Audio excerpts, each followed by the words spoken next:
Hey everyone, Marc Buffa here. Today I have a special guest with Jonathan Boisvert, who is our resident string pin specialist, and we're going to be talking to you about some adjustments that you could do on your pin setters in your bowling center.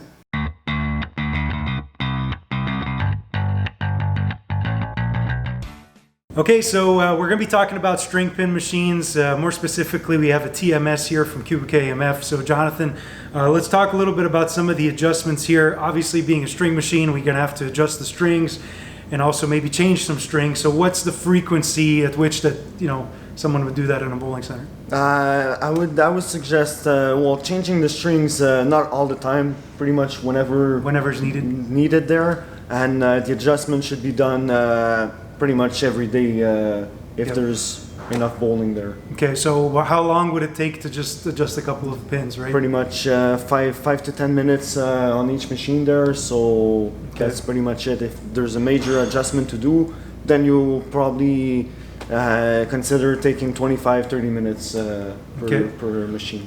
And then obviously, like in the world of a bowler, bowler, we all know that on freefall machines, the pins get spotted always at a different spot, and obviously with string machines that's not the case. So typically when we will sell a string machine, people don't think about doing a pin rotation. So how often would you think people should cut the pin off and move it around in the machine? So we suggest probably once a week or once every 2 weeks there, just to make sure, especially with the head pin, the 2-pin, the 3-pin, and the corner pins, because they get hit a bit more often than the other ones. So yeah, and it all depends on your lineage too in your center. Exactly. And yeah, that's it. Okay, cool. So as we're talking about strings and pins, those are all pulled by something, and it's called the drawbar in the machine, correct? Yeah. So what's one of the things that you would look at when it comes to that mechanism?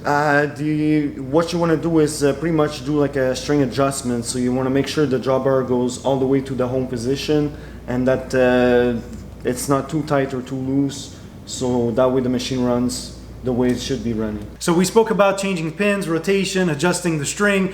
There's one mechanism inside the machine that pulls all the pins, and that's called the drawbar. So what is one of the adjustments that you would look at, or something that you would look at to make sure that the drawbar is doing its job properly? So the first thing you want to check out is to make sure it goes all the way in the back there, where the home position and the sensor is. And then from there you can tell if it's too loose or too tight there. So that's pretty much the adjustment to be done there. Okay, so as we can see, pretty straightforward. There's a couple of adjustments that you need to do on a regular basis on your string machine. Obviously, these are just some regular maintenance type adjustments. If ever there is something more critical, then obviously, call us here. The bowling experts will be able to help you out, but these are just some quick little tips for you just to get you started. So let's head over to the pin setter and let's show everyone a little bit more detail about these types of adjustments. Yeah, that's fine. Okay, so let's go over how to change a pin. This would be if the pin needs to be replaced, or in a case of a rotation, this is going to be the procedure. So Michel, walk us through what Jonathan's going to be doing here. For the purpose of this video, Jonathan already unrolled the string out of the reel inside of the machine. Jonathan at this time will pull the string from the hole with a plier there, and we'll cut the string, remove the string from the pins, remove the pinhead bushing out of the string. We'll burn the string just to make sure we close all the string ends. From there, you will put the pinhead bushing through the string perfectly, and from there you will pass the string through the pins like this. We'll make a knot, and we'll tighten the knot so the string doesn't get removed out of the pin. And we'll place it like this. All done. So very simple, couple-minute procedure just to swap out a pin.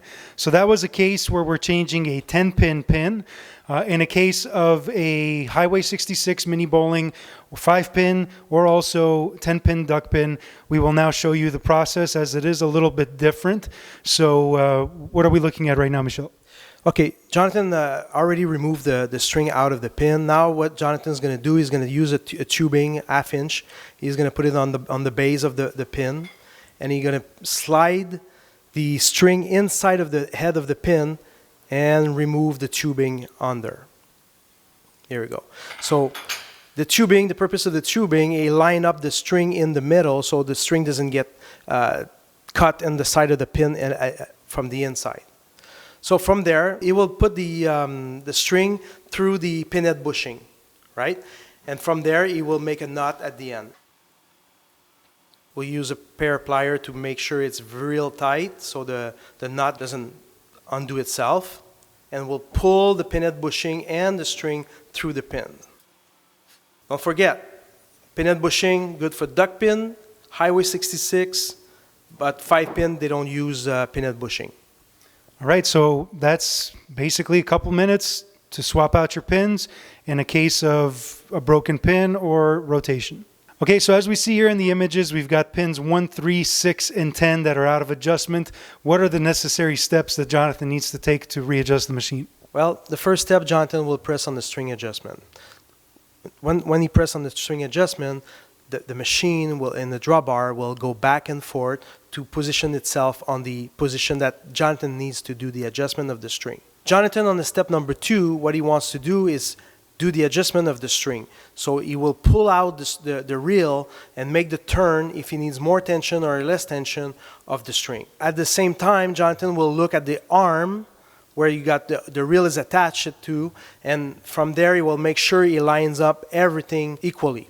From there, on step number 3, Jonathan will recalibrate the pin, so he will do another string adjustment and make sure, you know, like all the reel arm are lined up and all the pins are going down the pin deck equally. Okay, so we were talking about the drawbar adjustment earlier, Michel. What are the things that we need to look at when checking to see if the drawbar is well adjusted, which means that the strings are well adjusted? Okay, so what's very important is make sure the flag, the black flag, go inside of the optical sensor toward the back, you know, to make sure the home position and the starting, it's properly done. So actually, when the drawbar go back, the flag needs to go through the optical sensor and come back. If this is good, it's clean, there's not much more to do. And if the flag doesn't make it to the sensor, that basically means that the strings are too tight, correct? The string could be too tight, or a string could be caught like a tangle between two pins together. All right, so we just finished looking at all the adjustments with Jonathan. We now have Michel Martin, our sales director on the capital side. And Michel, why are we talking about string pinsetters today, and why are we seeing a little bit more people start to talk about this type of pinsetter? The string pin, we know that we have those pin spotters in Quebec a lot. You know, in Ontario on the 5-pin, out west in the 5-pin. Here in Quebec, we do have it on the duck pin side, right?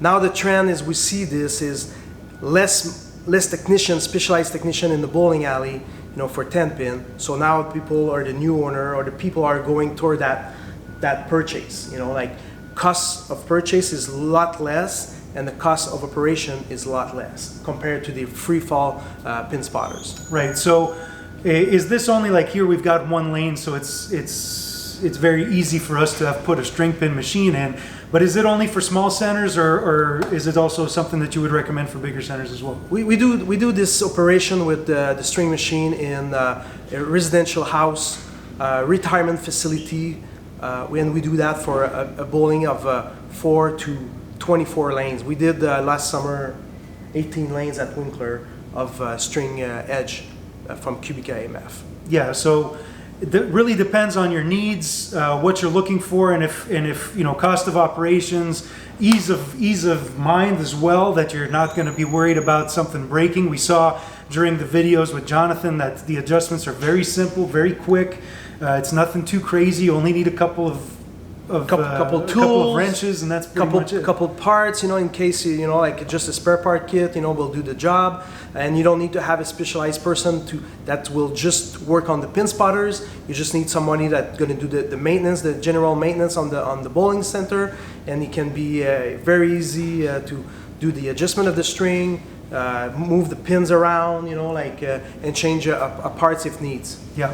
So also, Michel, like we have here, it's obviously a 10-pin machine, but the string pin types like a TMS or also the new string edge from Qubica, those are also available for other types of games, right? So Exactly. we can see that also in the Mini Bowling Highway 66. We can also do duck pin variants and also, 10-pin string variants. So this is great for any type of setting. So if you're in the market for either doing your own lane in your own house or retrofitting your bowling center with something new, please consider putting string in. It's something that's been more and more popular. So if that interests you, please head over to shop.bufabowling.com. Give us a call, 1-800-263-4072. And also, if you like what we're doing here on this channel, make sure to subscribe and give us a thumbs up on this video. And I'm going to try to get Michel on the lanes here and bowl a game against him. All right? So thanks, everyone. We'll see you guys in the next video.